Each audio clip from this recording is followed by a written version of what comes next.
আসসালামু আলাইকুম সবাইকে। উচ্চতর গণিত এসএসসি দ্বিপদী বিস্তৃতি দশম অধ্যায় মধ্যপদ নির্ণয়ের পোস্টমর্টেম। তো আজ আমরা শিখতে চাচ্ছি যে কিভাবে মধ্যপদ নির্ণয় করতে হবে। দেখেন, আপনাদের বইটি যদি খুলেন, গাইডটি যদি খুলে থাকেন, টেস্ট পেপারটি যদি খুলে থাকেন, আপনি এই টাইপের অনেক কোশ্চেন দেখতে পারেন যে মধ্যপদ নির্ণয় করে দেখাও। তো মধ্যপদ নির্ণয় করার জন্য দুইটা পদ্ধতি অবলম্বন করা যেতে পারে। এক নম্বর পদ্ধতি অনেক বড় পদ্ধতি, অনেক লং পদ্ধতি। কিরকম হতে পারে দেখেন, আপনি যদি খেয়াল করেন যে এখানে আপনি দেখতে পাচ্ছেন এই যে দ্বিপদীটি আছে, এই দ্বিপদীটির পাওয়ার কত? 10। তার মানে এখানে পদ সংখ্যা কত বলেন তো? প্রথমটা পদ সংখ্যা 10 প্লাস 1, দ্যাট মিন্স 11। আপনি যদি বি দ্বিপদীটা নিয়ে কথা বলেন, এখানে পদ সংখ্যা কত? 11। আর 11 প্লাস 1, তার মানে পদ সংখ্যা হবে মোট 12। তার মানে একটা জায়গায় পদ সংখ্যা 11, একটা জায়গায় পদ সংখ্যা 12। একজন দুই টাইপের স্টুডেন্ট হয়। একজন কি করে যে এখানে সকল বিস্তৃতিটা করে, করার পরে গুনে গুনে মধ্যপদটা খুঁজে বের করে বলে যে দিস ইজ দা মধ্যপদ। আবার অনেকে এখানে করে, এখানে করার পরে অনেকে ক্যালকুলেশন করে করে এই 12টা পদই বের করে, বের করার পরে বলে কি যে খুঁজে বের করে, খুঁজে বের করার পর বলে কি this is our middle term. তো মেইন বিষয়টা কি, আসলে এগুলো অনেক লং ওয়ে, এইভাবে আমরা করব না। আমরা একটা পদই বের করব, যদি মিডল টার্ম মানে মিডল বা মধ্যপদটি আমাদের বের করতে বলে সেটাই শুধু আমরা বের করব। এখন আমাদের আসলে জানতে হবে যে মধ্যপদ বিষয়টা আসলে কি, কনসেপ্টটা আসলে কি, এটা নিয়ে একটু কথা বলি। খেয়াল করেন, এখানে আমি পাওয়ার একটা দিয়েছি 10 আর একটা পাওয়ার দিয়েছি কি 11, মানে একটা জোড় একটা বিজোড়। তো এই দুটো যদি আপনি শিখতে পারেন, আপনার মধ্যপদ নির্ণয়ের আর কোনো সমস্যা আগামীতে আশা করি হবে না। আমার ক্লাসে যদি থাকেন আশা করি বুঝতে পারবেন। এবারে খেয়াল করেন, আমি যদি লিখি যে 1 প্লাস 2 প্লাস 3 প্লাস 4 প্লাস 5, এটা লিখলাম। আর লিখলাম 1 plus 2 plus 3 plus 5 plus 6 plus 7 plus 8। একটা জিনিস আপনি লক্ষ্য করেছেন যে এখানে আমি কয়টা পদ লিখেছি? 5টা। আর এখানে আমি কয়টা পদ লিখেছি? 2 2 4 5 6 7টা। আর একটা লিখে দিই 9টা। তাহলে মোট এখানে পদ আছে কয়টা? 2 2 4 5 6 7। তার মানে এক জায়গা পদ আছে জোড় আর এক জায়গা পদ আছে বিজোড়। তো দুইটা ক্ষেত্রে আমি যদি আপনাকে বলি যে এখানে মধ্যপদটা কোনটা, আবার যদি আমি জিজ্ঞাসা করি যে এখানে মধ্যপদটা কোনটা, মধ্যপদ বের করার নিয়ম কি? দুপাশ থেকে আমরা বাদ দিতে দিতে মিডিলে যেটা পাবো সেটাই হচ্ছে মধ্যপদ। খেয়াল করেন, আমি এখান থেকে 1 বাদ দিলাম, আর এই পাশ থেকে 5 বাদ দিলাম, ওকে ফাইন। এই পাশ থেকে 2 বাদ দিলাম, এই পাশ থেকে 4 বাদ দিলাম। দেখেন আর কিন্তু বাদ দেওয়ার কিছু নেই। এপাশ থেকে 3 বাদ দিলে ওপাশ থেকে বাদ দেওয়ার কিছু থাকে না। আর এপাশ থেকে দুজনকে বাদ দিয়েছেন, এপাশ থেকেও দুজনকে বাদ দিয়েছেন, মিডিলে পেয়েছেন 3 কে। এই 3 হচ্ছে মধ্যপদ, বিষয়টা বুঝছেন? আবার এপাশ থেকে 1 কে বাদ দেন, এপাশ থেকে 9 কে বাদ দেন, এপাশ থেকে 2 কে বাদ দেন, এপাশ থেকে 8 বাদ দেন, এভাবে 3 বাদ দেন, 7 বাদ দেন। এইবারে আপনি যদি মনে করেন যে 5 কেও বাদ দিয়ে দিবেন, এপাশ থেকে 6 কেও বাদ দিয়ে দিবেন, তাহলে কিন্তু আপনি কোনো মিডিল পদ বা মধ্যপদ খুঁজে পাবেন না। তার মানে এতটুকু আপনি ক্লিয়ার হয়ে গেলেন, যখন পদ সংখ্যা জোড় তখন মধ্যেই দুই ভাই অবশিষ্ট থাকে, আর যখন পদ সংখ্যা বিজোড় তখন মধ্যে এক ভাই অবশিষ্ট থাকে। তার মানে এতটুকু ক্লিয়ার হয়ে গেলেন, যদি পদ সংখ্যা বিজোড় হয় তাহলে মধ্যপদ একটি। এখানে মধ্যপদ কয়টি বলেন তো? মধ্যপদ একটি। যদি পদ সংখ্যা জোড় হয়, আপনি ক্লিয়ার হয়ে গেছেন মধ্যপদ কিন্তু দুইটা, তাহলে কিন্তু আপনি এখানে বলতে পারবেন মধ্যপদ দুইটি। তাহলে দেখেন, আপনি যদি এতটুকু বুঝে থাকেন, তার মানে একটা সময় বা কোনো একটা পর্যায়ে পদ সংখ্যার উপর ভিত্তি করেই আপনার মধ্যপদ বের করতে হবে। কারণ পদ সংখ্যা জোড় না বিজোড় এটা যদি আপনি না বোঝেন বা না জানেন, আপনি জানবেন না সেই বিস্তৃতিতে মধ্যপদ আসলে কয়টা। আপনার তো মধ্যপদ বের করতে বলছে, উনি কিন্তু বলে দেয়নি যে মধ্যপদটা বের করে দেখাও বা মধ্যপদগুলো বের করে দেখাও। আপনার জানতে হবে যে আমি যে বিস্তৃতিটা করতে যাচ্ছি এটার মধ্যপদ কি একটা না দুইটা। যদি একটা, আপনি একটা বের করে বলবেন এটাই উত্তর। আর যদি মধ্যপদ দুইটা হয় তাহলে কিন্তু দুইটা বের করে বলতে হবে দুইটা উত্তর। তার মানে আপনার জানতে হবে যে কয়টা মধ্যপদ। তাহলে এটা আপনি কিভাবে জানবেন? আর একটু ক্লিয়ার করে দিয়ে দেখেন, এখানে এ যেই দ্বিপদীটি আছে এর পাওয়ার কত? 10। তাহলে এ যে দ্বিপদীটি আছে সেখানে যদি আমি জিজ্ঞাসা করি মোট পদ সংখ্যা কয়টা, মোট পদ সংখ্যা কয়টা আমি যদি জিজ্ঞাসা করি, আপনি কি বলবেন? যে এ মানে এ দ্বিপদীতে পদ সংখ্যা হচ্ছে 10 যোগ 1, তার মানে কত? 11। আর বি দ্বিপদীতে যদি আমি মোট পদ সংখ্যা চাই বা পদ সংখ্যা চাই, মানে টোটাল নাম্বার অফ টার্ম যদি আমি চাই, তাহলে কত হবে? 11 প্লাস 1, তার মানে কত? 12। একটা জিনিস কি আপনি বুঝে গেলেন যে এ এখানে পাওয়ার কত? জোর। আর পাওয়ার যখন জোর, পদ সংখ্যা বিজোড়। ক্লিয়ার? আবার পাওয়ার যখন বিজোড়, পদ সংখ্যা জোর। বুঝছেন কিন্তু বিষয়টা? তার মানে এখানে পদ সংখ্যা নিয়ে কিন্তু কথা, পাওয়ার নিয়ে কিন্তু কথা না। এখানে পদ সংখ্যা, এখানে আমরা পদ সংখ্যা নিয়ে কথা বলছি। তার মানে যখন পদ সংখ্যা, যখন পাওয়ার বা ঘাত জোড় তখন পদ সংখ্যা বিজোড়, যখন পাওয়ার বা ঘাত বিজোড় তখন পদ সংখ্যা জোড়। আপনি এই মাত্র শিখেছেন পদ সংখ্যা যদি বিজোড় হয় মধ্যপদ কয়টা? একটি। পদ সংখ্যা যদি জোড় হয় মধ্যপদ কয়টি? মধ্যপদ কিন্তু দুইটি। তাহলে এক্ষেত্রে মধ্যপদ পাবেন আপনি কয়টা? এক্ষেত্রে মধ্যপদ পাবেন আপনি দুইটা। আর এক্ষেত্রে মধ্য পাবেন আপনি একটা। এটা কিন্তু অনেকে ভুল করে ফেলে। এই দেখেন এখানে আপনি যদি পাওয়ার চিন্তা করেন তাহলে এখানে পাওয়ার কিন্তু জোর, পাওয়ার জোর, অনেকে ভেবে নাকি পাওয়ার জোর, আচ্ছা তার মানে তো মধ্যপদ হবে দুইটি, এভাবে ভাবি না আমরা, মধ্যপদ হবে দুইটি, কিন্তু পাওয়ার জোর নিয়ে কথা না, কথা কিন্তু পদ সংখ্যা নিয়ে। পাওয়ার জোর হলে পদ সংখ্যা কিন্তু বিজোড়। তাহলে এতটুকু যদি আপনি বুঝে থাকেন তাহলে এই অবস্থায় মধ্যপদ একটি, এই অবস্থায় মধ্যপদ দুইটি। তাহলে এতটুকু যদি আমি একটু মুছে দেই, আমি এবার মধ্যপদ দুইটা আসলে বের করতে চাই, মধ্যপদ দুইটা আসলে আমি বের করতে চাই, এটাকে আমি মুছে দেই। দেখেন মধ্যপদ দুইটা আসলে কেমন হবে, মধ্যপদ দুইটা আসলে হবে এখানে আপনার মিডিলের যে অংশটা সেইটা হবে মধ্যপদ, মানে মিডিলের যে পদটা সেটা হবে মধ্যপদ। তাহলে n যদি জোড় হয়, n যদি জোড় হয় পদ সংখ্যা বিজোড়, অতএব মধ্যপদ একটি। মধ্যপদটি হবে, মধ্যপদটি হবে, মধ্যপদটি কত হবে, মধ্যপদটি হবে ইকুয়াল লিখবেন। দেখেন এখানে n তো জোড়, রাইট? এখানে মধ্যপদ কয়টা? n জোড়, পদ সংখ্যা বিজোড়, মধ্যপদ একটি, আর মধ্যপদটি হবে n ডিভাইড 2 প্লাস অনতম পদ, অনতম পদ।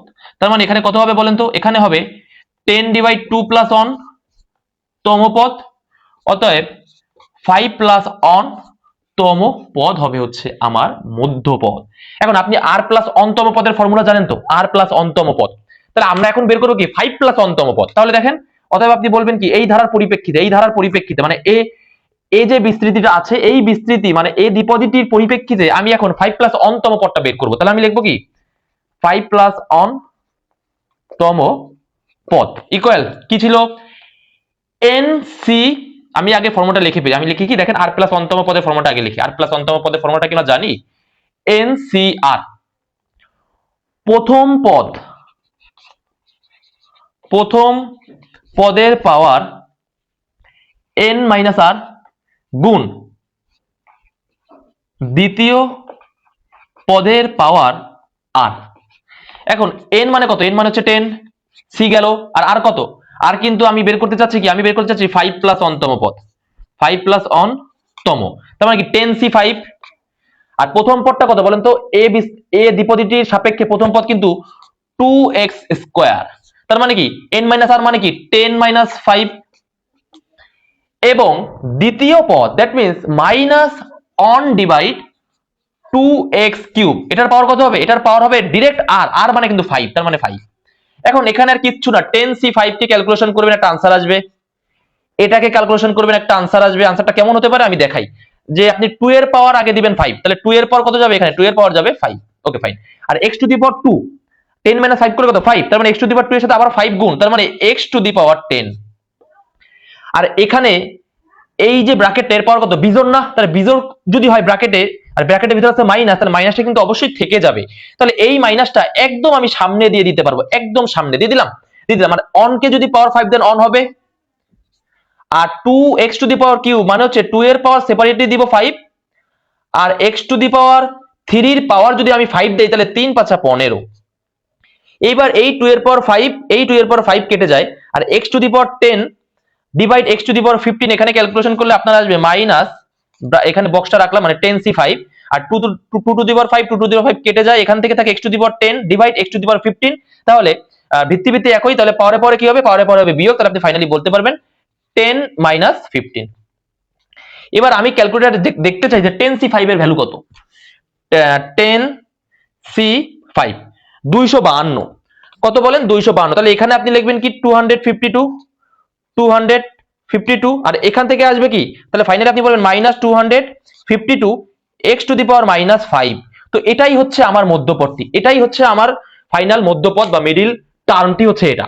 তো এটা কিন্তু দেখেন কার সাপেক্ষে বের করেছি, এই যে এ দ্বিপদীটির সাপেক্ষে বের করেছি, যেখানে পাওয়ার ছিল জোড়, পদ সংখ্যা ছিল বিজোড়, মধ্যপদ হবে একটি, সেটাই কিন্তু আমরা বের করেছি। তাহলে এতটুকু যদি বুঝে থাকেন, এবার তাহলে আমরা বিজোড় যেটা আছে সেটা বের করা শিখে নেই। ওকে ফাইন, তাহলে শিখে নেই। দেখেন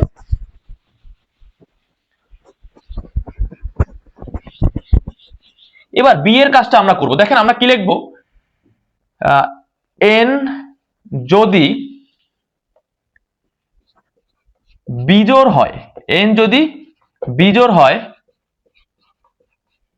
পদ সংখ্যা জোড়, কারণ কি আমরা কিন্তু বি নিয়ে কথা বলছি। দেখেন আমাদের এন কিন্তু বিজোড়, মানে 11 কিন্তু বিজোড়, দ্যাটস ওয়াই এন যদি বিজোড় হয় পদ সংখ্যা জোড়, অতএব মধ্যপদ হবে কয়টি বলেন তো? যখন জোড় হয়, পদ সংখ্যা জোড় হয়, কয়টি হয়? দুইটা।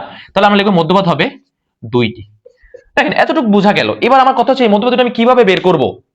প্রথমবার আপনার সূত্র কি ছিল? যখন পাওয়ার জোড় ছিল n ডিভাইড 2 প্লাস অন্তম পদ না? কিন্তু এখন দেখেন আপনি বিজোড় সংখ্যা যখন থাকবে তখন আপনি n ডিভাইড 2 করতে পারবেন? পারবেন না, কারণ বিজোড় সংখ্যা মানে কি 11 13 15 17 19 21 23, এগুলো তো বিজোড় সংখ্যা, তাই না? বিজোড় সংখ্যাকে কখনোই 2 দিয়ে ভাগ করা যায় না। তার মানে অনেকেই না এই ভুলটা করে যে n ডিভাইড 2 লেখে। বিজোড় সংখ্যা যখন মানে n যখন বিজোড় হয় তখন এই ফর্মুলার মধ্যে ঢোকার চেষ্টা করে, কিন্তু এটা কিন্তু হয় না। কারণ কি বিজোড় সংখ্যাকে 2 দিয়ে ভাগ করতে পারবেন না। কিন্তু বিজোড় সংখ্যাকে আপনি তখন ভাগ করতে পারবেন যখন এই বিজোড় সংখ্যা, লাইক মনে করেন 23 একটা বিজোড় সংখ্যা, এটার সাথে যখন আপনি 1 যোগ করবেন সেটাকে 2 দিয়ে ভাগ করা যাবে, অথবা এই 23 সাথে যখন মাইনাস 1 করবেন তখন এটাকে 2 দিয়ে ভাগ করা যাবে। তার মানে আপনি ক্লিয়ার হয়ে গেলেন বিজোড় সংখ্যাকে 2 দিয়ে ভাগ করা যায় না, কিন্তু যখন এই বিজোড় সংখ্যার সাথে 1 যোগ করবেন অথবা 1 বিয়োগ করবেন তাহলেই কিন্তু 2 দিয়ে ভাগ করতে পারবেন। তাহলে এই তো পেয়ে গেলাম দুইটা পদ। তার মানে আমাদের n যখন বিজোড় তখন ফর্মুলাটা কি হবে? মধ্যপদ হবে দুইটি। প্রথমটি হবে কি? প্রথমটি বা মধ্যপদ হবে দুইটি। প্রথমটি হবে কি? প্রথমটা হবে মানে আগেরটা মানে কি? মানে মানে কম নাম্বার যেটা, মনে করেন আপনি 23 থেকে 1 বাদ দিলেন, সেখানে যে উত্তরটা আসবে সেটাকে তো আবার 2 দিয়ে ভাগ করতে হবে। এটা ছোট হবে নাকি 23 যোগ 1 ডিভাইড 2? এটা ছোট হবে, অবশ্যই এটা ছোট হবে। তার মানে প্রথমটি মানে আগের, মানে আপনার যেহেতু মধ্যপদ দুইটা, তার মানে প্রথমটি কিন্তু n-1 ডিভাইড 2 প্লাস অন তম পদ। বিষয়টা বুঝছেন? বিষয়টা কিন্তু বুঝছেন, আমি খুবই সহজভাবে বলছি। প্রথমটি হবে n-1 ডিভাইড 2 প্লাস অনতম পদ, আর দ্বিতীয়টি কি হবে?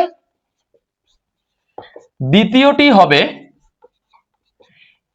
n plus on divide 2 plus on তম পদ।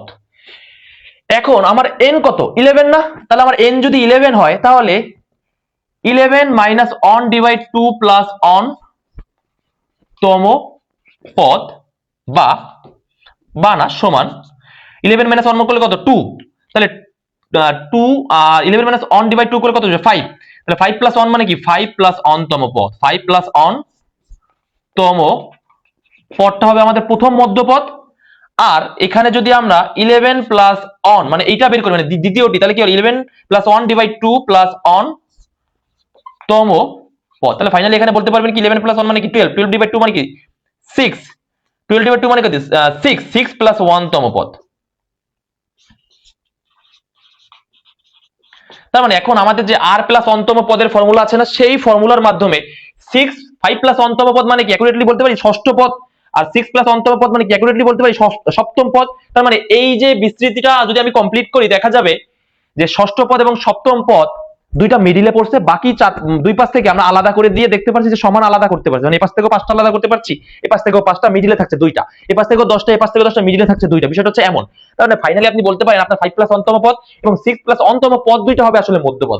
তাহলে এখন এইখানে যেই দ্বিপদীটি আছে, এই দ্বিপদীটির মাধ্যমে আপনি 5 প্লাস অন্তম পদ বের করবেন r প্লাস অন্তম পদের যে ফর্মুলা আছে তার মাধ্যমে, আবার এটার সাহায্যে আপনি বের করবেন 6 প্লাস অন্তম পদ বের করবেন, সেটা হচ্ছে r প্লাস অন্তম পদের যে ফর্মুলা আছে সেটার মাধ্যমে। তো এই ছিল মধ্যপদ নির্ণয়ের পোস্টমর্টেম। আশা করি ক্লাসটি উপভোগ করেছেন।